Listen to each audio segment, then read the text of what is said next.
Bom, voltando então, eu começo dizendo que o tribunal do júri, propriamente, ele é composto pelo juiz togado, que é o presidente do tribunal do júri, e pelos 25 jurados. É assim que se compõe o tribunal do júri. Desses 25 jurados, de acordo com o artigo 447, serão sorteados sete que comporão, que constituirão o chamado conselho de sentença. Esse sorteio se dá em cada sessão de julgamento, então é um sorteio feito conforme a instalação da sessão. Tá? O sorteio ele se dá da seguinte maneira: é aberta a sessão de julgamento e devem comparecer os 25 jurados. Tá? Dos, obviamente, 25 jurados, serão sorteados 7. Se não comparecerem os 25 jurados, ainda assim é possível sortear desde que compareçam pelo menos 15 jurados. Né? O número mínimo que deve comparecer é de 15 jurados. Tá? Desses jurados, portanto, serão sorteados 7.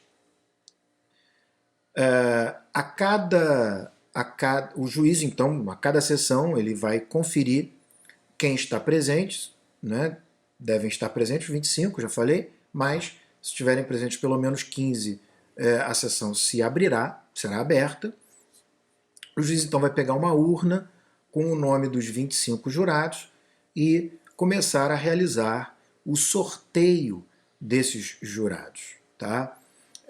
A cada sorteio, a cada nome sorteado, a acusação e a defesa elas podem recusar sem justa causa 3 nomes, até 3 nomes, tá? E podem recusar por justa causa, ou seja, por serem impedidos, quantos forem, porque nenhum impedido pode funcionar no conselho de sentença. Os casos de impedimento estão previstos no artigo 448 e os casos em que o jurado não pode estar também impedido de servir, não pode servir, está no artigo 449 do Código de Processo Penal. Então,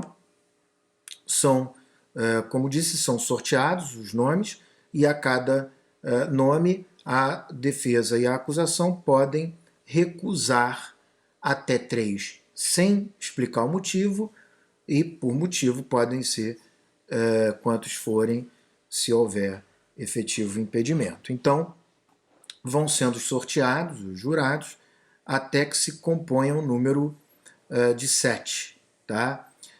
Um detalhe que é bastante relevante, se nós não tivermos o número de 15, a sessão é desfeita. Né? Se mesmo que nós tenhamos o número de 15, ao serem sorteados, eles forem sendo recusados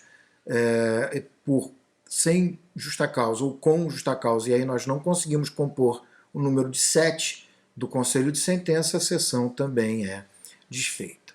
Tá? Então, de acordo com o artigo 468, as partes podem, sem motivar a recusa, recusar até 3. Se nós tivermos mais de uma defesa, elas têm que se organizar, porque não é cada um que vai poder recusar 3, é a defesa como um todo que vai recusar 3, como é a acusação como um todo, incluindo o órgão de acusação e o assistente de acusação, que vão recusar 3. Tá? Bom, uma vez formado o conselho de sentença com 7 jurados, comporão o conselho de sentença, como o nome diz, o conselho de sentença são aqueles que efetivamente vão julgar, né? São o conselho da própria sentença. Então, esses 7 jurados que compõem o conselho de sentença, eles vão fazer uma exortação, uma espécie de ritual que está previsto no artigo 472. Né? Diz lá o 472 que, formado o conselho de sentença, o presidente vai se levantar e todos na sala vão se levantar, né? E aí os jurados devem fazer uma exortação. O juiz lê rigorosamente essa frase, né? Diz assim: em nome da lei, concito-vos a examinar esta causa com imparcialidade e a proferir a vossa decisão de acordo com a vossa consciência e os ditames da justiça. Com isso, ele chama nominalmente cada jurado, e cada jurado, então, diz: assim o prometo. Então, uma vez formado o conselho de sentença, feita a promessa de analisar conforme a consciência e a justiça, os jurados, então, a partir de então, se tornam incomunicáveis. Eles não podem ter comunicação com ninguém, nem no mundo exterior, nem por celular, nem por modo algum, e também não tem comunicação entre eles. Tá? Com isso, eles recebem uma cópia da pronúncia e das decisões posteriores que confirmaram a pronúncia e do relatório sucinto do processo feito pelo juiz. Né? O juiz, lembrando, fez um relatório logo em seguida à apresentação daquela petição do rol de testemunhas. Então, os jurados recebem a pronúncia com as decisões confirmatórias, se existirem, e o relatório do processo.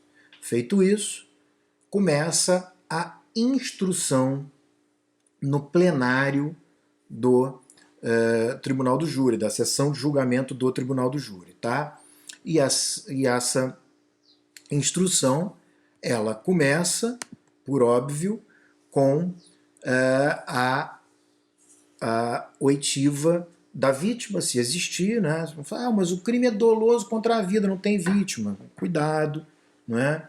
Existem os crimes tentados, então começa com a oitiva da vítima. Logo em seguida, passamos às testemunhas de acusação e depois as testemunhas de defesa. Uma peculiaridade, eu ainda não expliquei como é feita a oitiva das testemunhas, mas já adianto um pouquinho, só para poder esclarecer uma peculiaridade do Tribunal do Júri. As testemunhas, elas são inquiridas pelas partes. Então, se a testemunha é de acusação, a acusação formula perguntas diretamente para a sua testemunha. Uma vez que a acusação tenha acabado de formular as perguntas, a defesa formula perguntas. Uma vez que a defesa tenha acabado de formular perguntas, o juiz pode formular perguntas para dirimir dúvidas. Essas perguntas são todas formuladas diretamente para a testemunha. Só que no caso do Tribunal do Júri, depois do juiz formular as perguntas, os jurados também podem. Só que os jurados, diversamente das partes do juiz, os jurados não formulam perguntas diretamente para as testemunhas. Os jurados formulam perguntas para o juiz, presidente do tribunal, que vai então formular para as testemunhas. Tá? Se a testemunha for de defesa, quem pergunta primeiro é a defesa, em seguida a acusação, depois o juiz, depois os jurados, lembrando da peculiaridade de que os jurados não perguntam diretamente para as testemunhas. Então, ouvidas as testemunhas, passa-se então ao interrogatório do acusado, lembrando que o interrogatório, a despeito de ser um meio de prova, ele também é um ato de defesa e o acusado interrogado, ele não é obrigado a falar, ele pode permanecer em silêncio. Tá? Terminada a oitiva do acusado pelo interrogatório, passa-se então aos debates orais. Tá? Os debates orais no Tribunal do Júri são longos. A acusação tem 1h30 para falar, depois a defesa tem também 1h30 para falar. Tá? Em seguida, a acusação pode fazer uma réplica de 1h e a defesa uma tréplica de 1h. Mas é importante deixar claro que a tréplica da defesa está condicionada à existência da réplica da acusação, ou seja, a defesa não pode fazer tréplica se a acusação não fizer uma réplica. Tá? Se tiver mais de um acusado, não haverá 1h30 para cada defesa de cada acusado. Aumenta-se 1 hora em todos esses tempos que eu falei aqui. Então, a acusação, ao invés de ter 1h30 para falar, terá 2h30. A defesa, ao invés de ter 1h30, vai ter 2h30 e vai ter que dividir entre os defensores. Em seguida, a réplica de 2 horas e a tréplica de 2 horas. Tá? Não é difícil a gente perceber que a gente pode ter um total de 9 horas de debates orais. É muito longo. Claro que quando nós temos muitos réus, muitos acusados, é prudente, para garantir uma defesa adequada, que os processos sejam desmembrados. Mesmo havendo 2h30, se eu tenho 25 réus, cada um vai ficar com 10 minutos, não faz menor diferença, não faz o menor sentido, não é? Um pouco mais de 10 minutos, mas não faz o menor sentido que a gente reduza a esse ponto. Então é comum, para a garantia da ampla defesa e do contraditório, que a gente tenha processo desmembrado quando são muitos os réus no tribunal do júri. Tá? Bom, terminados os debates orais, então o juiz vai verificar se existe alguma razão, algum fato essencial que não foi esclarecido, alguma prova essencial que não foi produzida. Se isso acontecer, o juiz pode dissolver o tribunal do júri e, portanto, desfazer a sessão de julgamento para realizar essa produção de prova. Tá? Caso contrário, né, o processo toma seu curso, continua, e o comum é que tome efetivamente. Tá? Então eu continuarei no próximo bloco.